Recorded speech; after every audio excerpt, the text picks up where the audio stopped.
Hello दोस्तों, मैं राकेश यादव आप सभी का स्वागत करता हूं आज हमारे channel study with Rakesh Yadav SR पे। आज हम डिस्कस करने वाले हैं ओली बोर्ड का लाइव मॉक का सॉल्यूशन डिस्कस करेंगे, जो कि 15 जून को हमने अटेम्प्ट कर लिया ऑलरेडी। मेरे मार्क्स ऑलरेडी यहाँ पे मैंने शो कर दिए हैं। 171 मार्क्स अटेम्प्ट आए हैं, जिसमें एक रीजनिंग सेक्शन की देखें तो 47.5 है। जीके की बात करें तो 29 है। क्वांटिटी एप्टीट्यूड का 47.5 एंड 47.5 ही इंग्लिश सेक्शन का है। इस तरह से हमारा सेक्शन कंप्लीट हो जाता है। अब हम डिस्कस करेंगे इस वीडियो में हम डिस्कस करने वाले हैं जनरल अवेयरनेस सेक्शन को। सिर्फ जनरल अवेयरनेस सेक्शन इस वीडियो में डिस्कस होगा। चलिए स्टार्ट करते हैं क्वेश्चन नंबर 26 से जनरल अवेयरनेस का फर्स्ट क्वेश्चन। क्वेश्चन नंबर 26 से चलते हैं। क्वेश्चन नंबर 26 कहता है सीजीएस प्रणाली में बल की इकाई। तो अगर बात करें तो सीजीएस प्रणाली में बल की जो फोर्स की इकाई होती है वो होती है अर्ग। लेकिन ऑप्शन में कहीं भी अर्ग नहीं दिया हुआ है, तो हमको सेकंड वे यूज करना पड़ेगा। जैसे कि हमको ऑप्शन से एलिमिनेट करना पड़ेगा। अगर डाइन बात करें तो डाइन होती है एनर्जी की। वेबर की बात करें तो वेबर होती है मैग्नेटिक फ्लक्स की। और गाउस या फिर गाउस की बात करें तो ये होती है मैग्नेटिक फ्लक्स डेंसिटी की। अगर मैग्नेटिक फ्लक्स डेंसिटी की दूसरी इकाई की बात करें तो आपने टेस्ला सुना होगा। अब फोर्थ बात करें ओर्स्टेड, तो ओर्स्टेड हमारी होती है मैग्नेटिक फ्लक्स फ्लक्स स्ट्रेंथ की। Magnetic flux strength. अब स्ट्रेंथ में बात करें तो ये हमारा फोर्स से हो जाता है एक तरीके से। तो अगर इसको इनडायरेक्टली देखा जाए तो क्वेश्चन गलत है, लेकिन इसका आंसर हमारा ओस्टेड हो जाएगा, option number C. Question number 26 first question हमारा एकदम घुमा के दिया हुआ क्वेश्चन है। इसको स्किप कर सकते थे आप अगर आपको अटेम्प्ट नहीं करना था। तो इसका आंसर हो जाएगा ओस्टेड, जो कि हमारा मैग्नेटिक फ्लक्स फ्लक्स स्ट्रेंथ की इकाई होती है। नेक्स्ट क्वेश्चन चलते हैं, क्वेश्चन नंबर 27। कौन सा साहित्यिक कार्य सम्राट हर्ष के दरबारी कवि द्वारा किया गया था? कौन सा कार्य था, यानी हर्ष द्वारा नहीं पूछा, हर्ष के दरबारी कवि द्वारा पूछा है। तो अगर हर्ष द्वारा लिखे हुए दो काव्यों की बात करें तो नागनंदा और रत्नावली, ये हर्ष यानी कि क्या नाम है इसका, हर्षवर्धन, जो कि वर्धन डायनेस्टी से थे, उन्होंने लिखी थी नागनंदा और रत्नावली दोनों के दोनों। इनकी बात करें तो कादम्बरी लिखी थी बाणभट्ट ने, जो कि हर्ष का दरबारी कवि था।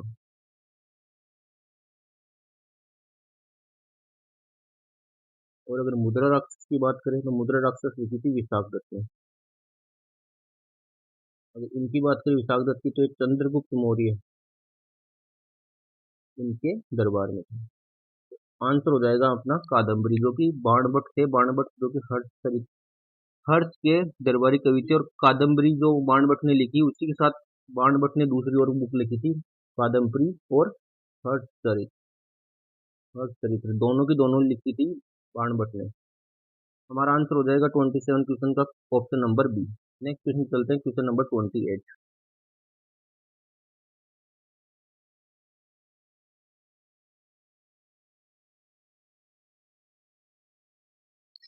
2022 में किस राज्य सरकार ने नारी को नमन योजना शुरू की, जिसमें महिला यात्रियों को कार्य को राज्य द्वारा संचालित बसों में किराए में 50% की छूट दी गई थी? तो ये हमारा आंसर इसका है, नारी को नमन योजना की थी हिमाचल प्रदेश में। हिमाचल प्रदेश के मुख्यमंत्री ने नारी को नमन योजना स्टार्ट की थी। क्वेश्चन नंबर 29 पे चलते हैं। मौलिक अधिकार निलंबित किए जा मौलिक अधिकार के बारे में है, तो निलंबन कहाँ कहाँ हो सकता है? मौलिक अधिकार की बात करें तो आपातकालीन इमरजेंसी में मौलिक अधिकारों को निलंबित किया जा सकता है, लेकिन उनमें भी एक क्लोज है कि आर्टिकल 20 एंड आर्टिकल 21, इन दोनों आर्टिकल्स को आपातकाल में भी निलंबन नहीं किया जा सकता। अगर आर्टिकल 20 की बात करें तो आर्टिकल 20 में तीन क्लोज है, फर्स्ट सेकंड और थर्ड। फर्स्ट में लिखा हुआ है कि कोई भी मतलब एक्स फैक्टो लॉ नहीं होगा, एक्स पोस्ट फैक्टो लॉ, यानी कि कोई अपराध किया गया उस वक्त अगर कोई कानून है तभी उस चीज की सजा मिल सकती है। बाद में अगर वो कानून एग्जिस्टेंस में आया है तो उसका बाद में उसके लिए कोई सजा नहीं मिलेगी। यानी कि जब अपराध हुआ है तभी का कानून उस पर मान्य होगा। ऑप्शन नंबर 4 इसका, अगर सेकंड की बात करें इसके सेकंड क्लोज की, तो उसमें लिखा हुआ है नो डबल जियोपार्डी, यानी कि एक ही अपराध के लिए दो बार सजा नहीं मिल सकती। और तीसरा लिखा हुआ है प्रोटेक्शन अगेंस्ट सेल्फ इंक्रीमेशन, यानी कि खुद के खिलाफ गवाही के लिए आप उसको मजबूर नहीं कर सकते। और आर्टिकल 21 में लिखा हुआ है लाइफ एंड पर्सनल लिबर्टी। तो बात करें तो आपातकाल के दौरान हमारे निलंबित किए जा सकते हैं, उसके अलावा नहीं किए जा सकते। ऑप्शन क्वेश्चन नंबर 30 पे चलते हैं। धातु कार्बोनेट को गर्म करने पर सामान्यतः क्या होता है? तो अगर धातु कार्बोनेट की बात करें तो एम मेटल CO3 ये सॉलिड स्टेट में है।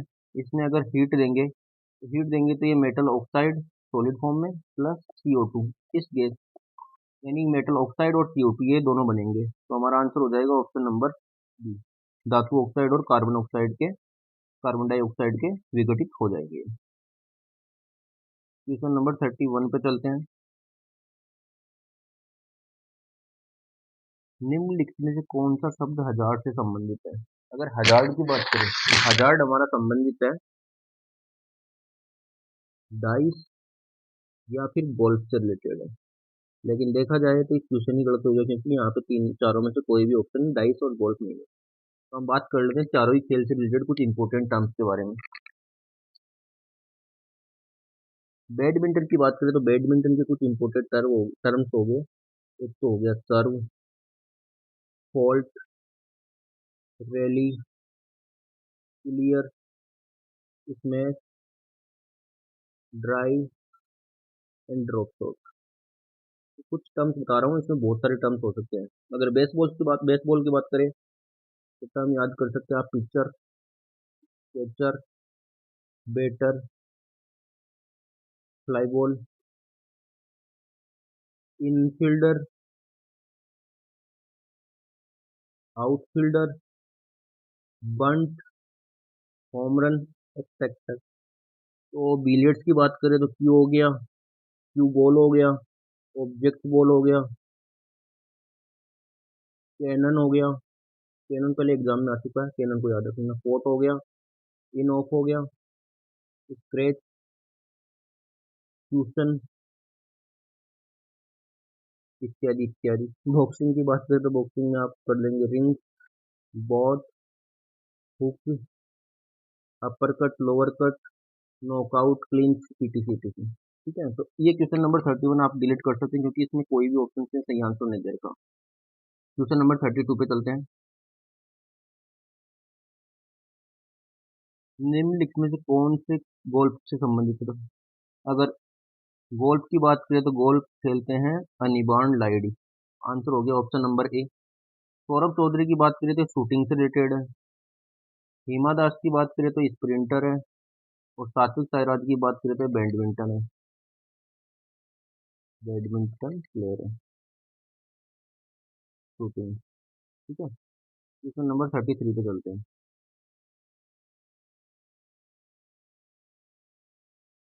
क्वेश्चन नंबर 33, किस वेद में बलिदान के समय पालन किए जाने वाले नियमों का विस्तृत विवरण है? तो अगर बलिदान के समय वाले जो भी यज्ञ में जो भी विधि होती है वो सब लिखी हुई है हमारे यजुर्वेद में। ऋग्वेद की बात करें तो इसमें जो देवताओं की प्रार्थना वगैरह है और कुछ मंत्र वगैरह है वो सब लिखा हुआ है।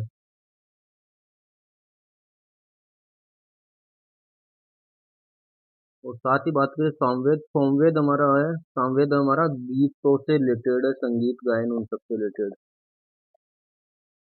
संगीत का पहला ग्रंथ भी बोलते हैं इसको। और अथर्ववेद की बात करें तो इसमें भी जो भी मंत्र मंत्र वगैरह है, धार्मिक अनुष्ठान वगैरह, उन सब के बारे में लिखा हुआ है। क्वेश्चन नंबर 34 पे चलते हैं।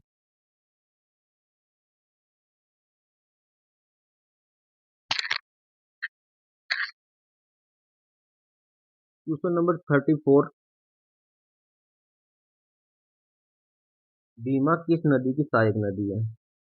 भीमा हमारी होती है कृष्णा नदी की सहायक नदी है। कृष्णा की और भी सहायक नदियों की बात करें तो तुंगभद्रा हो गई,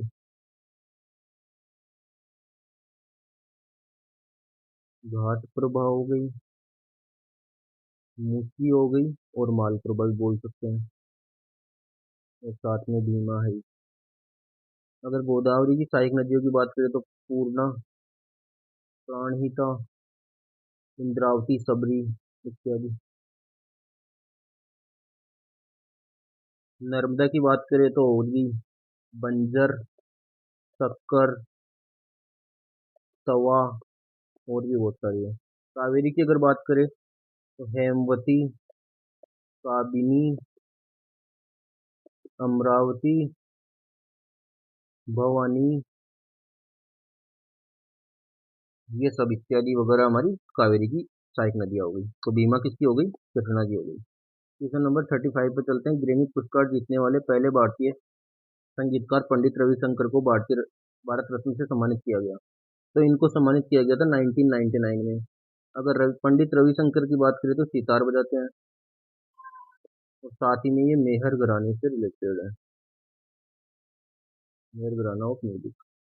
अगर भारत रत्न की बात करें तो भारत रत्न जो संगीत में जो पहला मिला था वो मिला था 1998 में एम एस सुब्बुलक्ष्मी को, जिनको की गीतों की रानी कहा जाता है।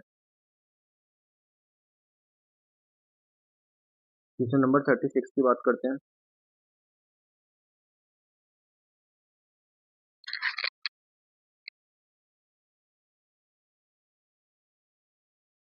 यूनानी चिकित्सा की पद्धति के अनुसार किसी व्यक्ति के स्वस्थ रहने के लिए जीवन में कौन से चार तत्व है? तो जीवन में चार तत्व यूनानी चिकित्सा में बात माना गया है। अर्थ, वाटर, फायर एंड एयर। तो चार तत्व हो गए। ऑप्शन नंबर ए इसका आंसर हो गया। क्वेश्चन नंबर 37 पे चलते हैं।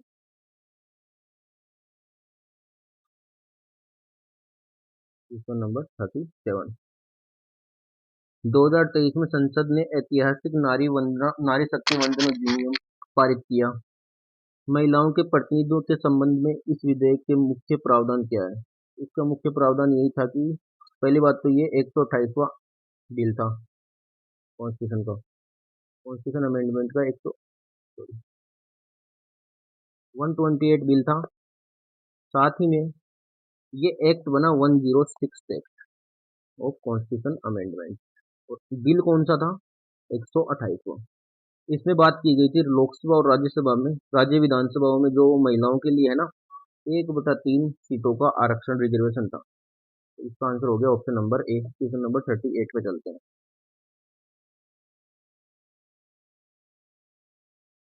भारत ने अंग्रेजों द्वारा स्थापित पहला व्यापारिक केंद्र, तो पहला व्यापारिक केंद्र खुला था अंग्रेजों का 1908 में सूरत में, जो कि वहाँ के एम्परर से बात करके इन्होंने खोला था। क्वेश्चन नंबर 39 पे चलते हैं। क्वेश्चन नंबर 31 की बात करते हैं। क्वेश्चन नंबर 31 में पूछ रहा है which of the following phyla with their specialised excretory structure. तो यहाँ पे मैच विद द कॉलम्स है। हम बात कर लेते हैं कौन कौन से हमको पता है, तो उससे हम एलिमिनेट करते हैं ऑप्शन। प्लेटियो एलिमेंथिस का पता है हमको। फ्लेम सेल्स उनके एक्सक्रीटा सिस्टम होते हैं। तो फ्लेम सेल्स को फर्स्ट का अगर डी देखें तो फर्स्ट का D, option number first direct answer हो जाता है। लेकिन अगर हम दूसरी बात करें तो हमको एक ये भी पता है इंसेक्टा में मेलपेगियन ट्यूबुल्स होती है। तो उसके अलावा एनालिडा की बात करें तो एनालिडा में होता है हमारा नेफ्रिडा सिस्टम, और क्रूसेटियासिया में होता है ग्रीन ग्लैंड। ये मेरा नहीं पड़ा हुआ था, बाकी तीनों आइडिया है। तो इससे हमारा ऑप्शन एलिमिनेशन इजीली हो जाता है। क्वेश्चन नंबर 39 के बाद चलते हैं क्वेश्चन नंबर 40 पे। Question number 40। Which sector was not reserved for the government under the privatization reform of 1991?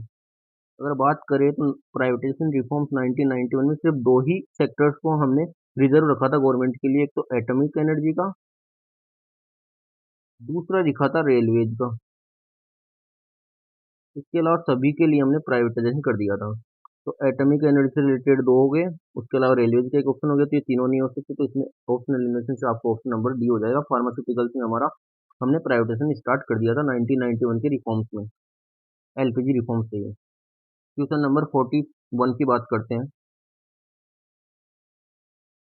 2011 की जनगणना के अनुसार सबसे अधिक जनसंख्या वाला भारतीय राज्य उत्तर प्रदेश। तो इसमें पहले से ही दे रखा कि हाईएस्ट पॉपुलेशन वाला स्टेट था हमारा, highest populous state.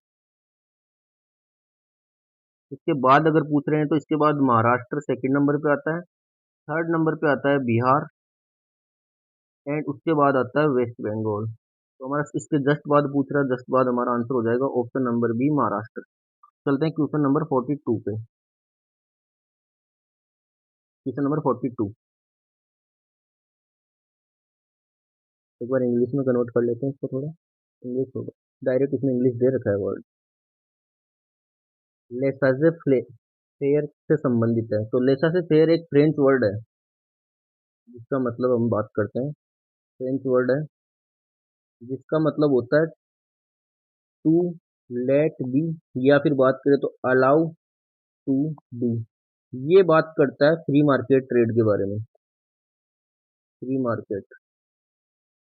Market operations की बात करता है, जहाँ कोई भी गवर्नमेंट का कंट्रोल ना हो इस पे, नो गवर्नमेंट कंट्रोल। इस तरह का हमारा अगर बात करें कौन सी तरह की अर्थव्यवस्था में होता है, तो वो होता है पूंजीवादी व्यवस्था। कंप्लीट पूंजीवादी व्यवस्था है, वहाँ पे गवर्नमेंट का कंट्रोल नहीं होता। अगर जिसके पास पैसा है, जिसके पास मनी है, वो अपना मार्केट में वर्चस्व स्थापित कर सकता है। तो इसी प्रकार से क्वेश्चन नंबर 43 पे चलते हैं। भारत का लौह पुरुष किसे कहा जाता है? सरदार वल्लभ भाई पटेल। 44 की बात करते हैं, पीएम किसान योजना के तहत। तो पीएम किसान योजना के तहत लोगों को दिया जाता है 6,000 रुपए, 3 किस्तों में 2,000 की थ्री इंस्टॉलमेंट्स है। अगर इसकी बात करें तो इसकी स्टार्टिंग हुई थी 1 फेब 2019 में, प्रधानमंत्री नरेंद्र मोदी द्वारा। क्वेश्चन नंबर 45 पे चलते हैं। पत्तियों का यानी तेंदु पत्तियों का उपयोग किया जाता है बीड़ी बनाने के लिए, इसका आंसर सीधा हो गया। ये पहले की रिपीटेड क्वेश्चन है, पहले भी आ चुका है। क्वेश्चन नंबर 46 की बात करें तो 46 में टी आर महालिंगम कर्नाटक संगीत में कौन सी वादन शैली में क्रांति लेकर आए थे? तो टी आर महालिंगम है, वो बजाते थे बांसुरी। इसका आंसर हो जाएगा ऑप्शन नंबर ए। क्वेश्चन नंबर 47 की बात करते हैं। ये क्वेश्चन वन लाइनर क्वेश्चन है, इनके बारे में अगर आपको पता है तो पता है, नहीं तो आप सीधा डायरेक्ट को छोड़ो, स्किप करो। अगर राज्यसभा इसमें पूछा है 47 में, राज्यसभा धन विधेयक को कितने दिनों तक विलंबित कर सकती है? तो धन विधेयक की बात करें तो इसको कोई बिल धन विधेयक है या नहीं है, इसको अगर यानी कि टैग करना है तो वो कौन करेगा? लोकसभा अध्यक्ष, लोकसभा स्पीकर। ये इसको यानी मार्क करेगा कि ये हमारा धन विधेयक है। उसके बाद में ये लोकसभा में पारित हो जाएगा। लोकसभा में पारित होने के बाद ये राज्यसभा के पास जाएगा, पहले लोकसभा फिर राज्यसभा। राज्यसभा इसको हटा नहीं सकती, ना इसको कैंसिल करती है, सिर्फ अमेंडमेंट के लिए इसको वापस कर सकती है। वो भी माने तो लोकसभा की मर्जी है, नहीं तो नहीं मान सकती। और सिर्फ 14 दिनों तक के लिए इसको रोक सकती है, उसके बाद इसको कुछ ना कुछ आंसर देना पड़ेगा, या फिर विदाउट आंसर दिए भी ये डायरेक्ट किसके पास जाएगा? प्रेसिडेंट के पास। अब प्रेसिडेंट ने भी ऑलरेडी इसको हाँ हाँ बढ़ रखी है, तो प्रेसिडेंट इसको ना नहीं कर सकता। तो धन विधेयक हमारा 14 दिन के लिए राज्यसभा सिर्फ विलंबित कर सकती है और कुछ भी नहीं कर सकती, उसको कैंसिल नहीं कर सकती, ना उसको अमेंडमेंट के लिए बाधित कर सकती है। क्वेश्चन नंबर 49 पे चलते हैं। पारंपरिक भारतीय कला रूपों के संरक्षण के लिए समर्पित निम्नलिखित में से कौन सी प्रसिद्ध संस्था की स्थापना प्रसिद्ध भरतनाट्यम नृत्यांगना और थियोसॉफिस्ट रुक्मणी देवी अरुणदेव ने की थी? क्वेश्चन का सीधा सा सार है कि रुक्मणी देवी अरुणदेव ने कौन सी संस्था की स्थापना की थी?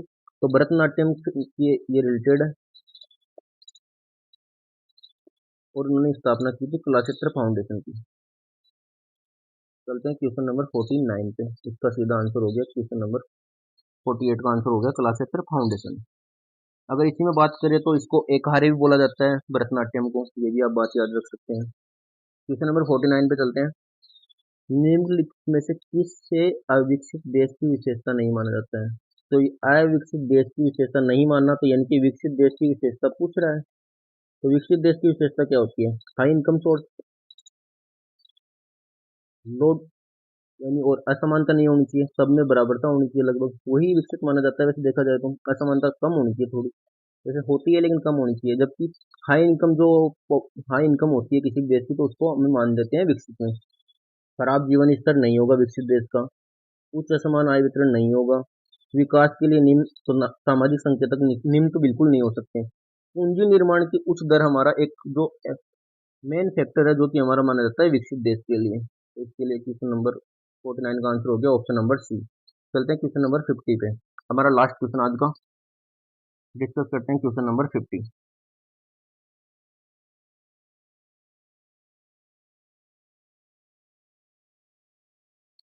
ये पूछ रहा है ड्री फेस्टिवल के बारे में, जो कि अरुणाचल प्रदेश में होता है। ड्री फेस्टिवल की अगर बात करें तो इसको आपातानी ट्राइब के द्वारा परफॉर्म किया जाता है।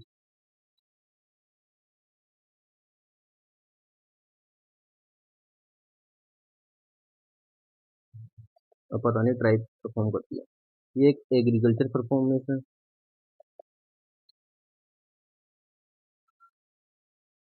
एग्रीकल्चरल डांस है, या फेस्टिवल मान सकते हैं, एग्रीकल्चरल फेस्टिवल है। और ये जुलाई में होता है, साथ ही में इसको 5 जुलाई बोल सकते हैं, टू बी एग्जैक्ट। तो ये थे हमारे आज के क्वेश्चन। हमने सारे क्वेश्चन सोल्व कर दिए। इसका आंसर हो गया option number C. Question number 50 के साथ ही हमारा आज का सेशन होता है कंप्लीट।